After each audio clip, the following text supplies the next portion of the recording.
Alhamdulillah wassalatu wassalamu ala rasulillah amma ba'd.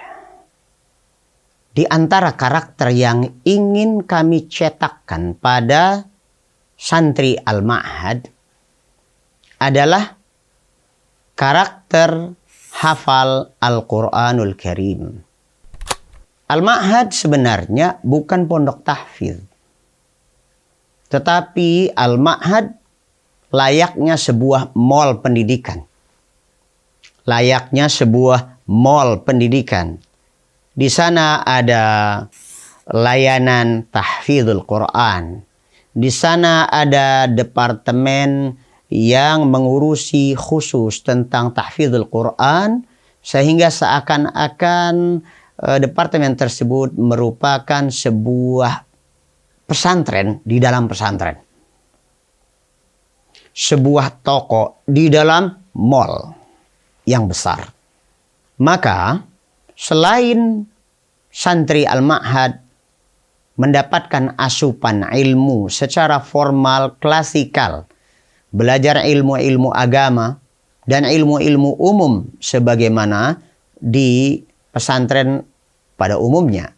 Selain itu juga mereka pada saat sore hari, pagi hari, dan malam hari mereka diarahkan untuk menyetor hafalan Al-Quranul Karim, mempersiapkan hafalan di dalam halaqah tahfidz.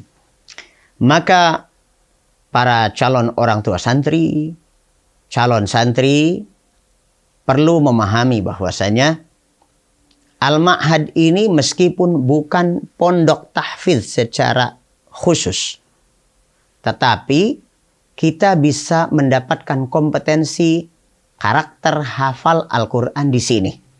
Tentu saja, karena program hafalan Al-Quran di Al-Ma'had ini bukan merupakan program secara tersendiri, bukan program tahfidz ansih, melainkan bersamaan dengan macam-macam dan variasi pola pendidikan.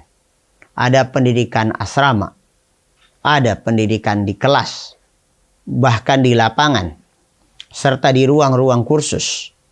Ada juga departemen yang mengkhususkan diri memperbaiki bacaan santri dan membimbing mereka hafal Al-Quranul Karim. Target daripada program ini tentunya berbeda-beda. Tidak semua santri yang masuk dengan modal dan level yang sama. Ada yang masuk ke Al-Ma'had memang sebelumnya dia sudah pernah hafal Al-Quran. Ada juga yang baru 15 juz. Ada juga yang baru bisa baca Al-Quran. Bahkan ada pula yang baru belajar Iqra ketika masuk ke Al-Ma'had. Semua level ini ada.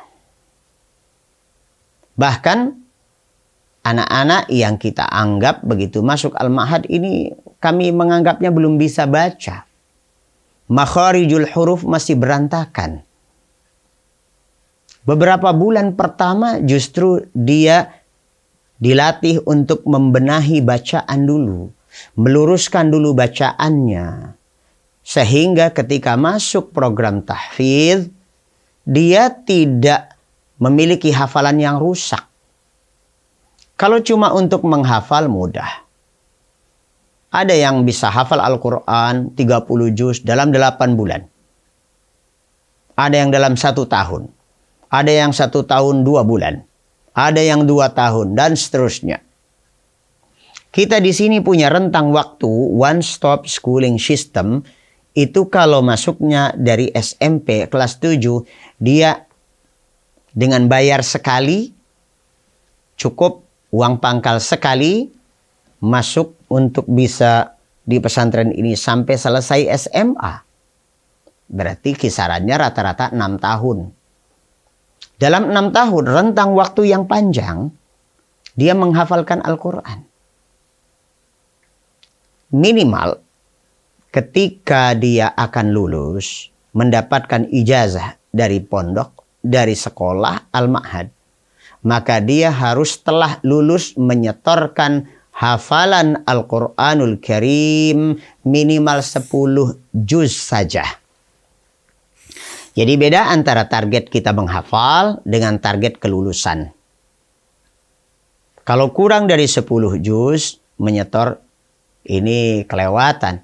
Menghafal dalam 6 tahun, 10 juz pun tidak tembus. Alhamdulillah, dengan sistem seperti itu, target hafalan 10 juz itu sesungguhnya sangat tidak berat. Betul-betul ringan. Kita bisa bayangkan, kalau kita hitung secara rata-rata, dalam 6 tahun, kalau dia langsung bisa menghafal karena memiliki modal kemampuan baca Al-Quran yang benar dan baik, berarti dia punya kesempatan menghafal Al-Quranul Karim 30 juz dalam 6 tahun. Kalau 30 dibagi 6, berarti rata-rata 1 tahunnya itu targetnya adalah 5 juz. Kalau 5 juz ini dibagi dalam 300 hari aktif, ya, 300 hari aktif saja, maka akan dihasilkan angka berapa? 300 dibagi 5 juz. 5 juz itu berarti 5 kali 20 halaman. 100 halaman. Kalau 5 tahun, ya, nah, kalau 5 juz dihafalkan dalam 1 tahun, 300 hari dibagi 100 halaman, berarti dalam 3 hari dia bisa memaksimalkan hafalan sebanyak 1 halaman. Ya. Allahu Akbar. Mudah. Rata-rata anak-anak bisa hafal 1 halaman. Ini yang kemampuannya rata-rata. 1 halaman 1 hari. Karena penghafalan itu juga selain pagi, sore, dan malam, mereka juga diberikan waktu dan diarahkan untuk bisa menghafal pada saat-saat yang mengiringi waktu sholat berjamaah. Setengah jam sebelum iqamah, santri sudah diwajibkan berada di masjid dan dibimbing mereka secara bersama-sama dan masing-masing pribadi-pribadi menghafalkan. Ada yang membaca atau menghafal sendiri-sendiri, ada yang berdua, ada yang bersama-sama bertiga, ya. Itu sebelum sholat. Setelah sholat juga demikian, mereka punya kesempatan. Ini selain waktu-waktu bebas. Jadi kalau 1 halaman dihafalkan dalam 3 hari, kalau hari ini dia menghafal, besok mengulang, kemudian besoknya lagi dikaitkan dengan hafalan-hafalan sebelumnya, maka ini akan terus tersambung hafalannya. Maka dalam 1 tahun untuk mencapai 5 juz itu sesungguhnya ringan. Meskipun demikian, sebagai syarat kelulusan kita hanya akan menagih 10 juz saja. Apalagi kalau targetnya hanya 10 juz. Tidak sampai 30 juz. Karena santri al-ma'had tidak ditargetkan harus semuanya menyetor 30 juz. Tidak. 10 juz, baik 5 dari depan atau 5 dan 5 dari belakang, atau 10-nya itu dari depan semua atau 10-nya dari belakang semua, silahkan. Tidak masalah. Yang jelas ini calon pemimpin harus punya hafalan Al-Quran.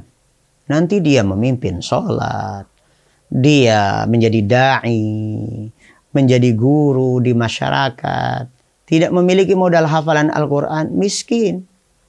Sudah dipanggil ustaz di mana-mana, hafalan Quran cuma wadduha sampai An-Nas. Bolak-balik jadi imam, qul ya ayyuhal kafirun, qul huwallahu ahad.